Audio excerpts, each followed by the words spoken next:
My name is London Rain. Thank you for joining me in my studio. Today I'll be breaking down my song Scared. Let's get into it.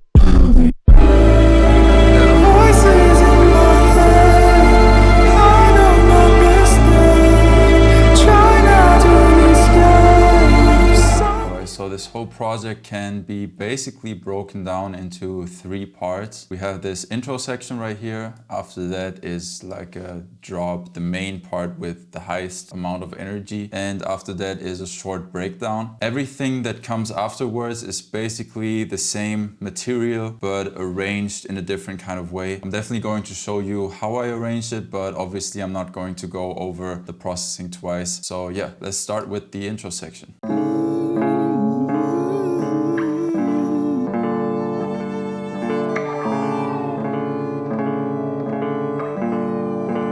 Voices in my head, I don't understand.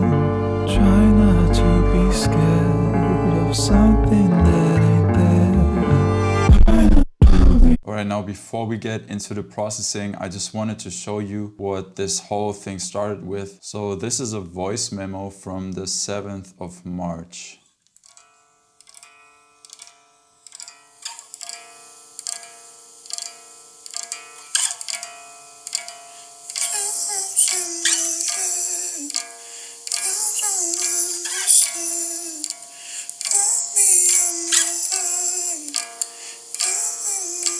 So I came up with the main chords first while just playing around on the guitar, and I think while I was recording that memo that I came up with the main melody, I guess. And then there's this other thing that I came up with, which if we listen to the real song, yes, it's really cool. It just became that whole like foundation of everything. That's just kind of, I guess, the backstory of the song. So yeah, let's get right into it and just start with that melody that I'm singing. Here's what it sounds like completely raw.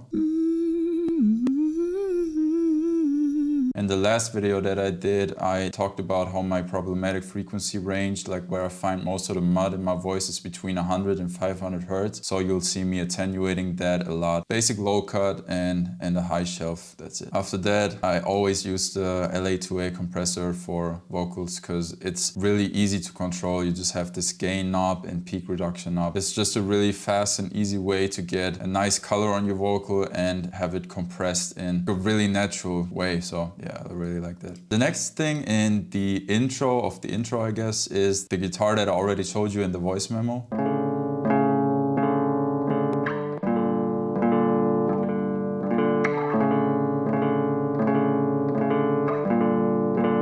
So I played that in a little bit off time on purpose to be able to throw it into a sampler later. And I put the mode to transient, so it just snaps to all of the transients. And after that, just clicked in the MIDI one by one. I just wanted it to be on the grid like perfectly. Then you get these skips and all of that stuff. Sounds really cool. Alright, so there's a bunch of processing here. Let's listen to it without any effects.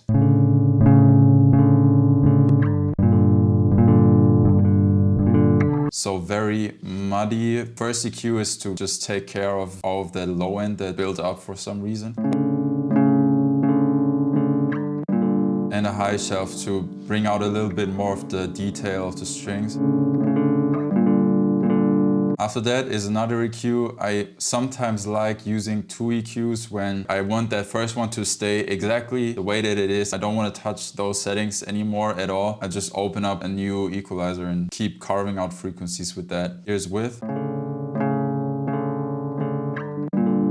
Without, you can really hear that it took care of some ringing kind of frequency. The next thing that I used is this Fairchild compressor. It's barely doing anything, it's just controlling it a little bit. After that, to give it some space, I used this Hitsville reverb by Universal Audio. I'm really a big fan of like room reverbs, and yeah, this plugin is really cool. You can can really hear how it's putting it in like a realistic space almost. Sometimes after the reverb, it's a smart move to listen again. Is the EQ still sounding good? And if not, yeah, I just took care of like 150, something like that.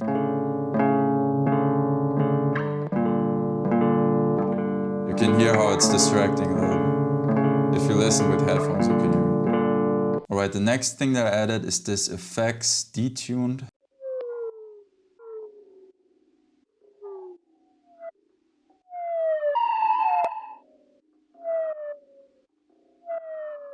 So to be completely honest with you, I don't remember exactly how I got that sound. I just know that I used this plugin right here. It's by Audio Thing, it's called Lines. So it's both like a synthesizer, but also an effects plugin. So it can make sound by itself. So I'm not playing anything right now and this is what it sounds like. So definitely super interesting plugin, very experimental, and I really like that. So yeah, I don't really remember how I did it, but I know it sounded cool and I just mixed it in with the guitar and it was just...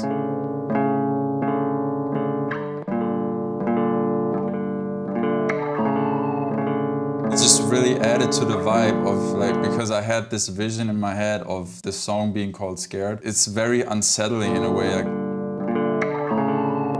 it makes the guitar very unsettling. It's interesting. Alright, next I just sent the chords over to my boy Nicholas, who's an amazing cellist, and he just freestyled on these chords and that's what he came up with.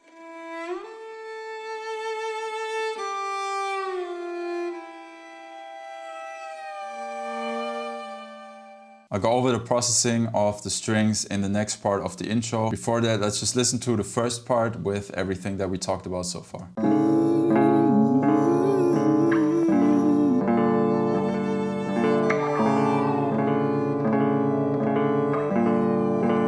Voices in my... So in the next part of the intro, we have this melody that I sung right at the start one more time, but processed a little bit differently. So as you can hear this time, instead of just the EQ and the compressor, we also have a reverb, which is just a really simple stock reverb by Logic. And a basic paint automation. So as you might have noticed, in that very first part, the melody sounds like this. So it's very upfront, it's very close to your face. And this is a way that I really like to use when trying to build energy in a track in a more subtle way, is by transforming the space that the track is in. So in the beginning, it's like... It has this very close kind of character. After that, the strings come in and make it a little bit wider. In my head, I don't understand. And now because it has that reverb on it, it puts it in an even bigger space. And then we also have the bass come in, which expands the frequency spectrum, which is not a great way to give your track a little bit more energy. Don't just think about loudness, you know, also think about the width of your track or the space that your track is in at that specific moment, because this intimate moment feels very different to this.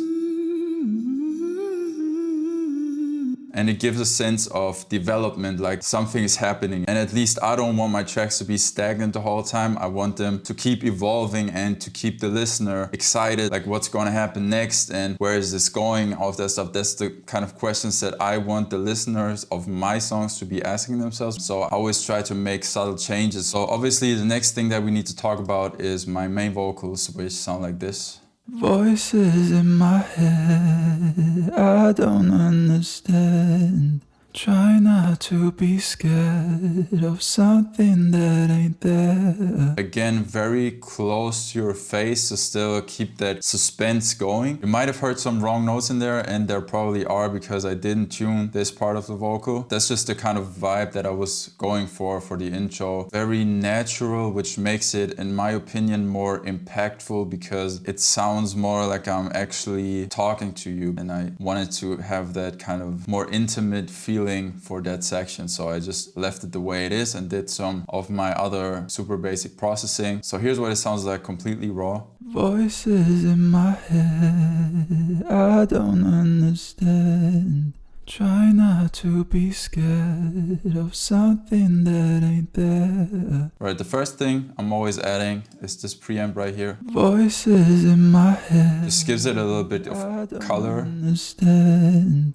Try not and to some be high-end scared saturation, of obviously. something that ain't there. After that, basic EQ, like I already told you, 100 to 500 and getting rid of some of the lows. Voices in my head, I don't understand. And almost no high shelf on here. And this is something that I learned in school, which I think is very interesting, is to never process stuff just because that's how you always do it. Always listen first to what you're dealing with and decide then if it's even necessary to do anything about it. So right here, I felt like the high end in my vocals was totally fine, so I just left it the way it is and Voices in my head, didn't do any additional stuff. I don't understand. After that, again, same compressor Voices in my head, and a de-esser. try not to be scared Very, of very basic. something that ain't there. The next part of that is the guitar that we already talked about, the detuned effects that we already talked about. The new thing that's coming in is the electric bass, which sounds like this.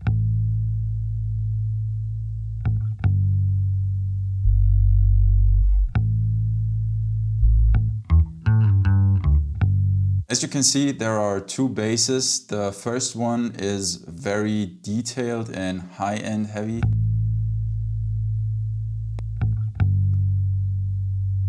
Processing on that is a stock bass amp by Logic and a channel EQ, which got rid of some of the lows. The other bass that I added to kind of fill in the gaps of the first one that I played is very bass heavy and subby. Almost like an 808. Same bass amp preset, but with a very different EQ. And I just felt like those short moments of the back and forth of the detailed bass and the subby bass were super interesting. So in context, it sounds like this. I don't understand. Try not to be scared of something that ain't there.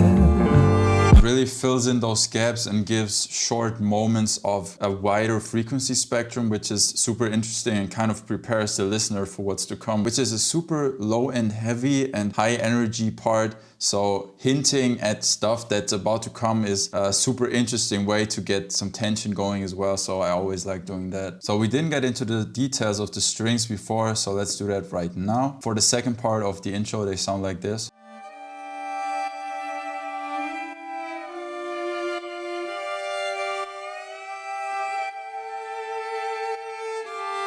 So 100% raw, what Nicholas sent me was this.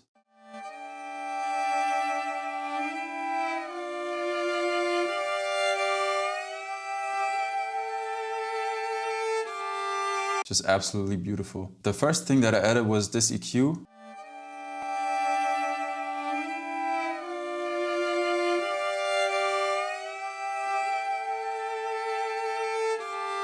I don't know why I use this one, but the live strings always feel super special to me and I'm trying to use special processing for it. So yeah, I just tried out this EQ and it sounded really good. The next thing in the processing chain is this compressor.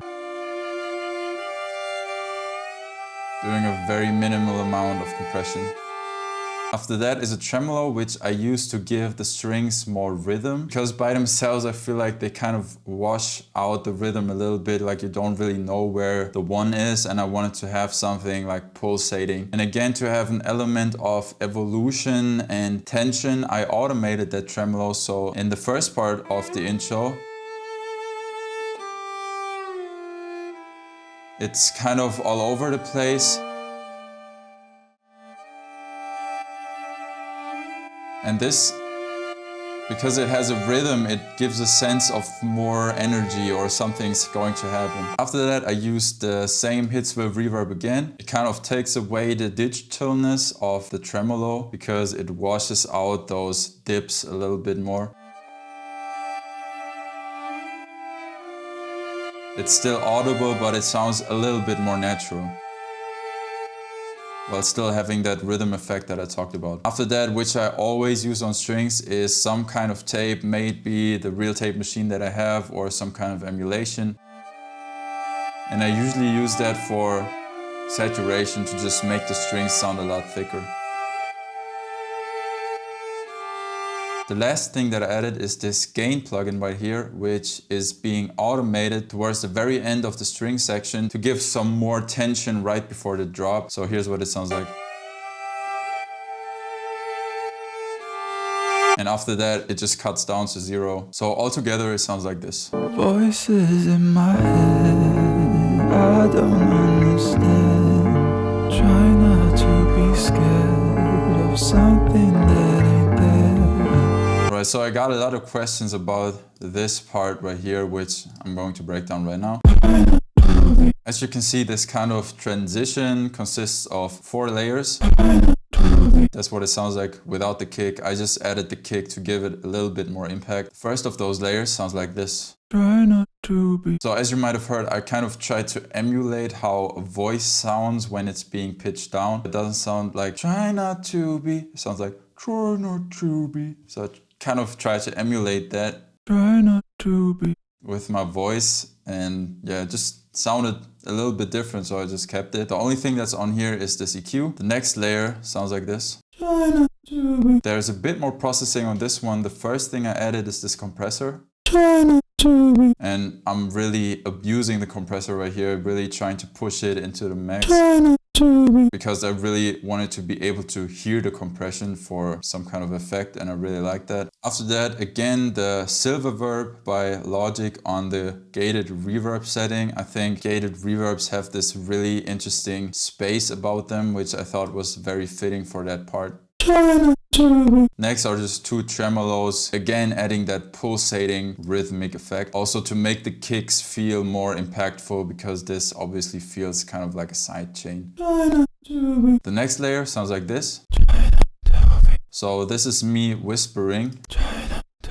And for that, I went very, very close to the mic capsule to get that effect. You know, when you're filming something outside and the wind is hitting the microphone of your phone or camera directly, you get this distorting wind effect. And I wanted to recreate that with just my voice by kind of pushing the air of my whisper directly onto the microphone membrane. I just wanted to make it distort in a natural way. The only thing that I added is this EQ to really push that effect that I was talking about and get the low end that comes out of that present in the mix.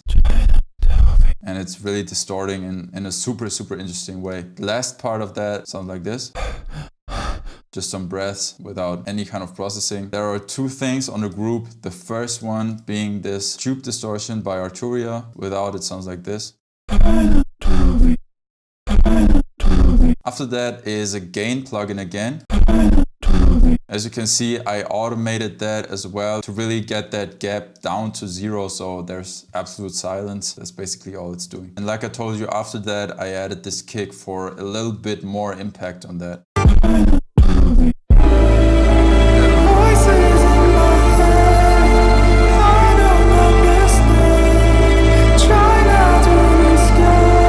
Alright, we got the first section down. Let's talk about the next one. Like we did before, let's start with the main vocals. Voices in my head, I don't understand. Try not to be scared of something that ain't there.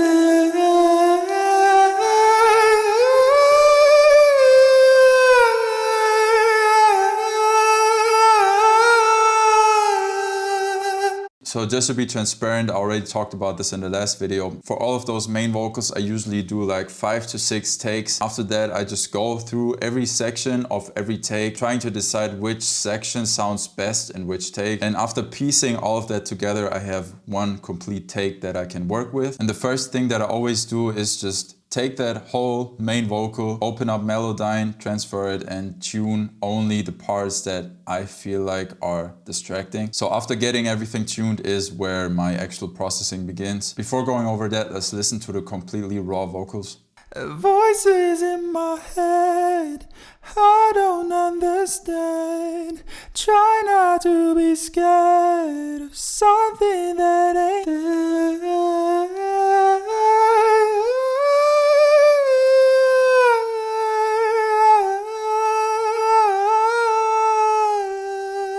The first thing I added again is this preamp. Voices in my head, I don't understand. Again, adds a really nice high-end harmonic distortion. After that is an EQ. Voices in my head, I don't understand.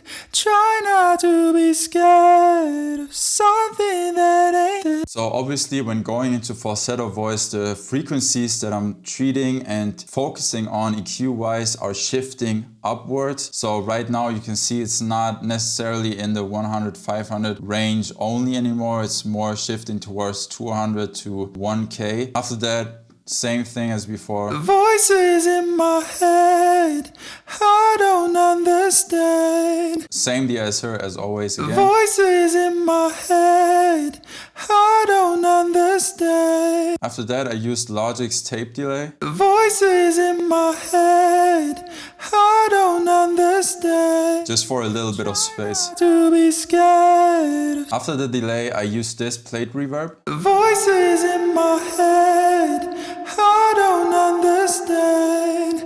Try not to be scared. So it might sound like a lot of reverb when listening to it solo, but Voices in my head, I don't understand. in context the reverb really isn't that audible, so I always try to just listen in context. At the end of the chain is a gain plugin again, because I just wanted the vocals to go down to complete silence right before that breakdown. The only thing that I'm layering these main vocals with are these backing vocals. Voices in my head, I don't understand. Sounds very, very terrible, Try not to but be it serves its purpose, you know. something that ain't there.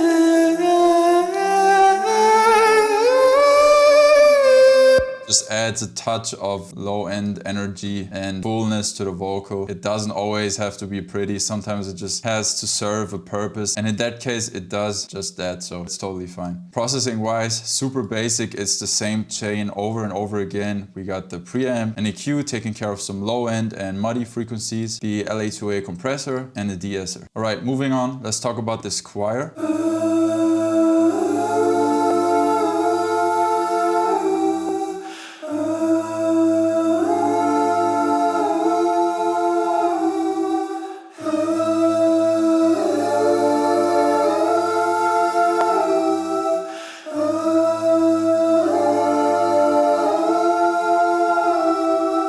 I'm not going to go into the details of how I came up with that choir right here, because I already did like a super detailed breakdown in the last song breakdown that I did, so definitely go watch that if you're interested in making your own choirs. The basic principle is that when I'm recording, I'm always doing 3 takes of every layer, and for each take I'm standing at a different position relative to the mic. So sometimes I might be to the left of the mic, sometimes to the right, sometimes closer, sometimes further away, and that just gives a sense of space and a sense of multiple people singing instead of just one guy. The only thing processing wise that I'm doing on the individual takes is panning, and my rule of thumb is the higher the layer, the wider I'm panning. So as you can see, the highest layer right here is panned hard left and hard right, and I usually have one take that sits in the middle, and the lower we go, the closer we obviously get. Just so you get a sense of how these choirs are being built right here, I'm just going to play layer by layer.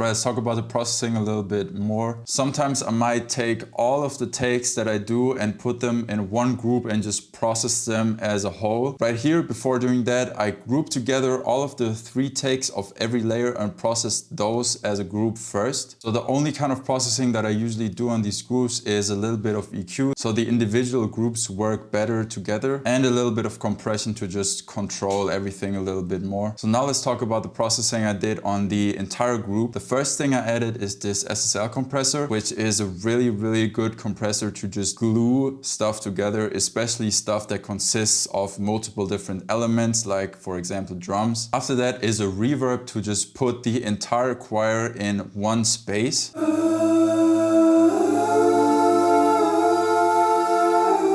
And the same thing, like on the main vocals, I just use this gain to just automate that choir to complete silence before that breakdown section. Next, we got that same guitar from the intro again, but this time processed a little bit differently. And I also added this higher guitar.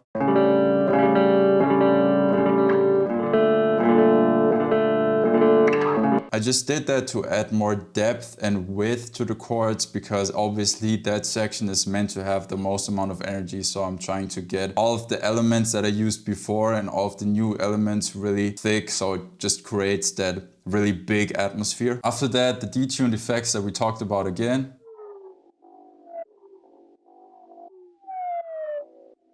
It's not very loud, but in my opinion, having the same elements in different sections has the ability to glue those sections together and make them sound more cohesive. That's a really cool technique to kind of think about if you're struggling to make different sections of your compositions or songs sound like they belong together. After that is an electric bass again, just to add a little bit of rhythm.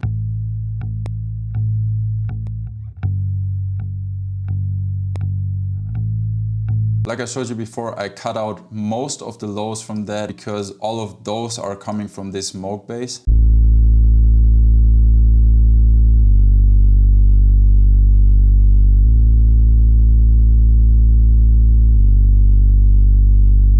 Played that in with my actual Moog grandmother, and the grandmother, before it's going to my interface, is going through a mixer, and on that mixer I just pushed the lows up to the max, and that's why it came in all distorted and heavy like that. The next thing that I used to transition from the part before to this one and to kind of enhance the cinematic vibe that the strings are bringing to the composition was this cymbal swell. The recording that I have is very heavy in the low, so I just took care of those. After that, we have the main string section.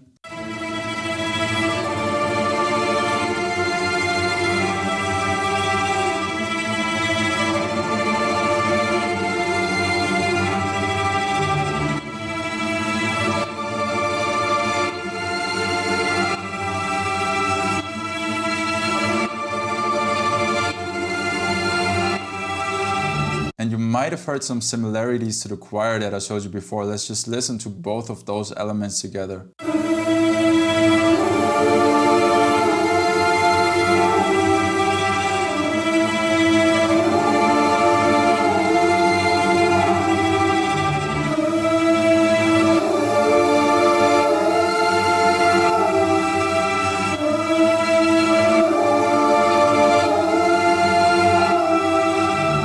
So it's basically just doubling each other, which I think is a very, very cool effect. I asked Nicholas to play these strings in this tremolo style that I just really, really like. And it just sounds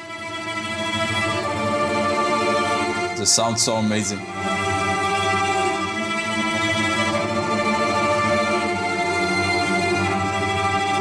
To make the strings that he sent me a little bit thicker, I also added these digital strings, which I think came from the BBC Symphony Orchestra plugin by Spitfire.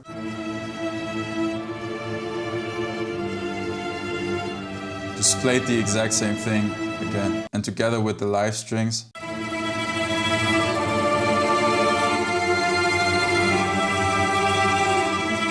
Just added some depth to it, which I really liked. The processing on the individual recordings that Nicholas sent me is super minimal. I just used some EQ and compression. After doing all of that, I grouped the strings together and sent them to their own separate aux channel to process them as a group. So here's what they sound like without any of that.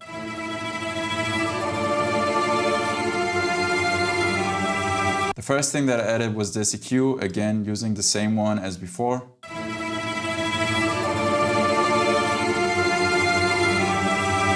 After that, a compressor to just glue the entire group together.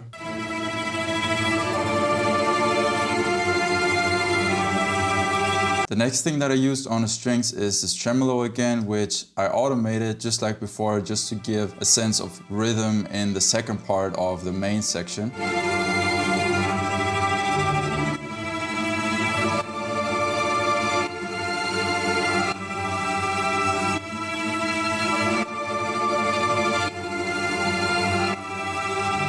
The drums that I'm going to talk about right now, they come in exactly that section, and having that pulsating volume dip in the strings just gives a lot more impact to the drums. But let's finish up the strings real quick. I added this Hitsville reverb again without.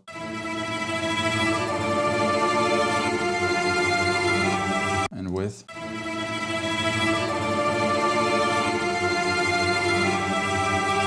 After that, like I said before, I'm always trying to use some kind of tape on strings. And you can see I'm really going in the red here, which is adding that really nice distortion. And it just thickens up the sound a little bit. At the end of the chain, same thing, just a gain plugin to automate all of the strings at once and have them go down to 0 dB when I'm switching over to the next section. Just that moment of super abrupt silence is so interesting to me. So just imagine the listener in that moment is in that super wide space, because the reverbs are super wide, the sounds are super big, the frequency spectrum is completely full, we have super low lows, we have really sweet highs, and all of a sudden all of that changes in that one moment. And sometimes you have to use that contrast in a subtle way, and sometimes I'm just full on 100 to 0.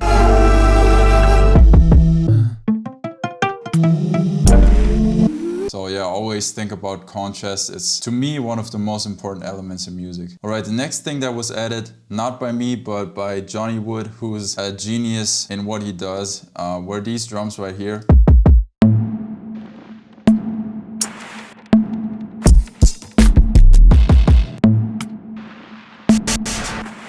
Yeah, I can't even say a lot about that because Johnny did all of that and I don't really have any insights in his creation process. I don't even know, man, because that is completely insane. The only thing that I added to the drums, I talked about the SSL compressor before, how it's able to glue very different materials together in a very nice way. I always use this Chicky subtle glue preset and then just play with the threshold until I'm staying in that 0 to 4 dB kind of range, which is the range, in my opinion, that still sounds supernatural, but has this gluing together effect that I talked about.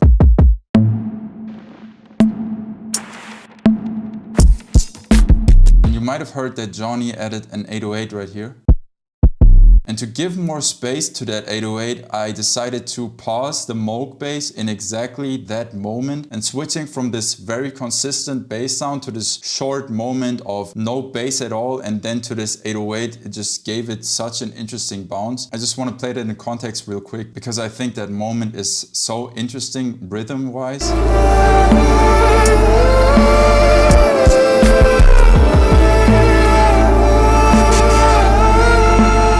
That's the beauty of working on stuff with other people, because they might have a completely different vision to yours, and then you just add all of their visions into your project and it makes you come up with different ideas, and then these kind of magic moments happen. That's why I encourage everybody that hasn't worked with other musicians yet to do so, because it just has the ability to make your art so much more than you could have done yourself. And I think that's what real artists should want for their art, for their creations to be as impactful, as amazing, as magical as possible. Yeah, so definitely go check out Johnny's work if you don't know about him already. All together, that whole section sounds like this.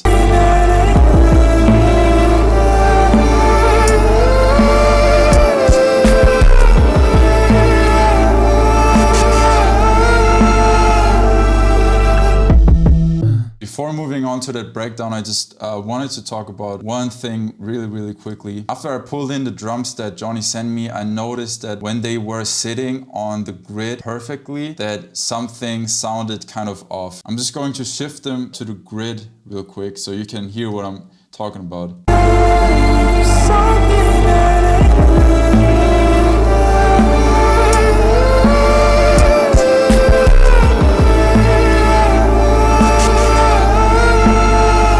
And you can kind of hear how the drums feel like they're coming in too early, although they're perfectly on time, or they should, at least they should be. So to make everything feel more in time, I had to shift all of the drums a tick to the right, which is obviously very far away from the grid. The whole message that I'm just trying to get across with this is to never be attached to rules that don't really exist. Like I noticed that sometimes I'm following rules that I made up myself, you know, like, oh, the kick has to be on the 1 here. Or when treating vocals, I have to treat the 200 hertz range because there's muddiness. Always be very aware of why you're doing something right now. My natural impulse was to just put the drums where they're supposed to be, but just because of the fact that my singing was completely offbeat, didn't make the drums work anymore. And I remember before shifting the drums to the right, I tried to make everything else work with the drums on the 1, but who am I trying to make this work for? Like, why am I choosing the hard route when like my head was so attached to the grid lines for some reason? And when I started to be aware of that, I was like, bro, what am I even doing? So yeah, just be aware of your process and why your process is the way that it is. And if you're following rules that only exist in your mind, you know, something that I noticed about myself, and maybe you're doing the same thing. But yeah, moving on to the breakdown section.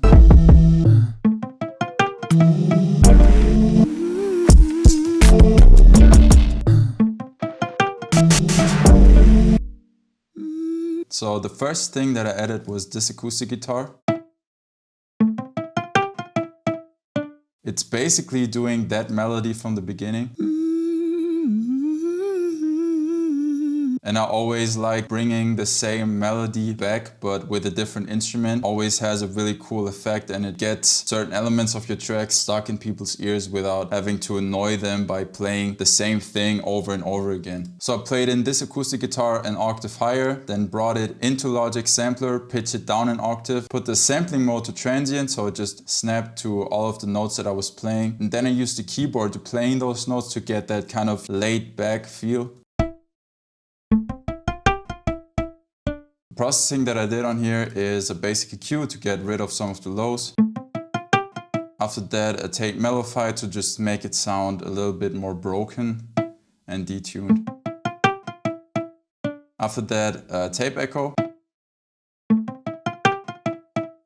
And after that, a compressor.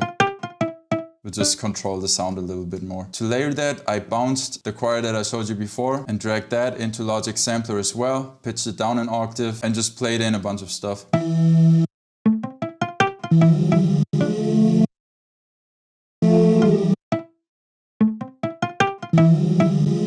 Only using a super basic EQ on this one. After that is a Moog bass.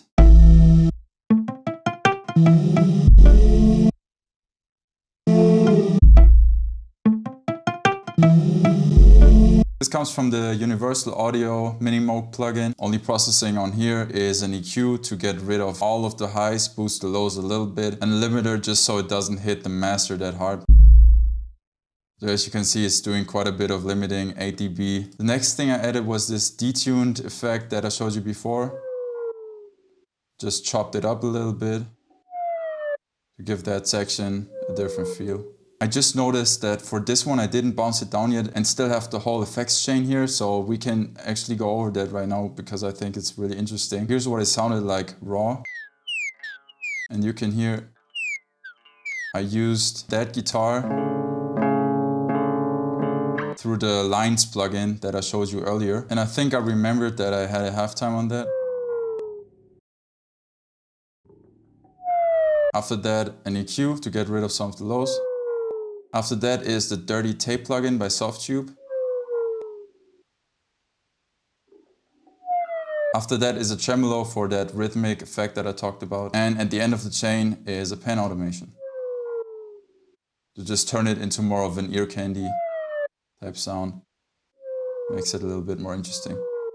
I also wanted to add some chordal information to this, so I recorded a bunch of notes with my acoustic guitar again. I basically recorded each note of every chord separately, so I would be able to process them differently. I recorded all of those notes one octave higher, dragged them into Logic Sampler again and pitched them down an octave, and together they sound like this.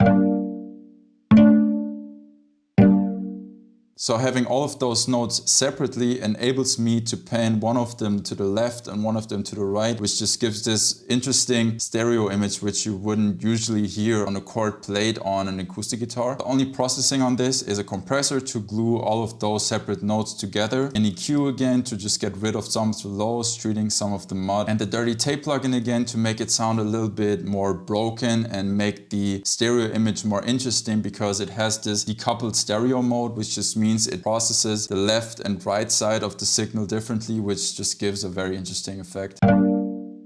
The drums are basically staying the same as before.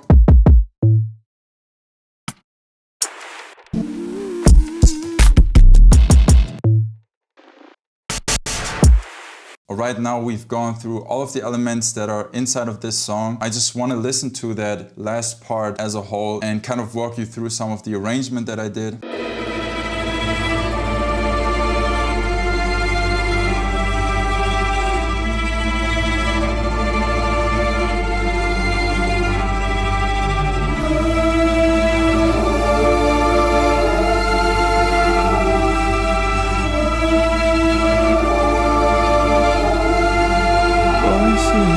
I just added that part because I felt like the strings and the choir weren't getting the spotlight that they deserve. So I just wanted to present them solo again to showcase them. The listener doesn't really need to hear this again, but I feel like a good balance between thinking about what the listener wants and thinking about what you want is what makes a song great. You definitely shouldn't base all of your decisions on what you think the listener wants, but you also can't just stay inside of your own head. Voices in my head, I don't understand. Try not to be scared.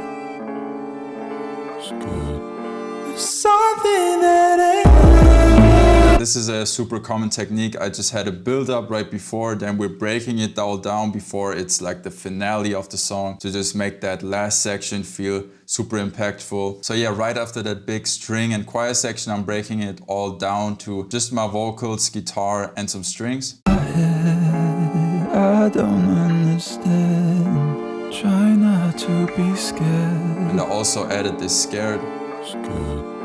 Something that then taking out all of the instruments and layering two of my main vocals together. Something that ain't.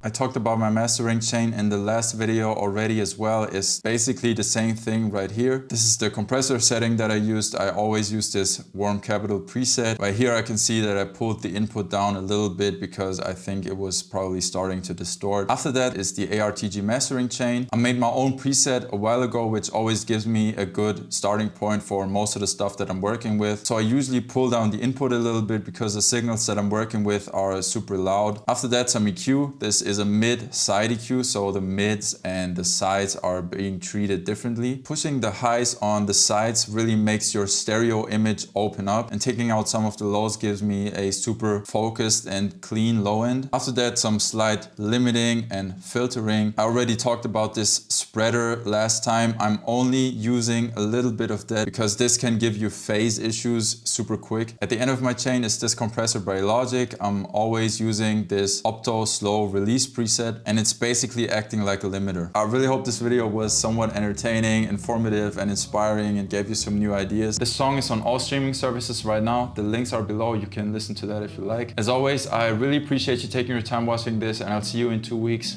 Love.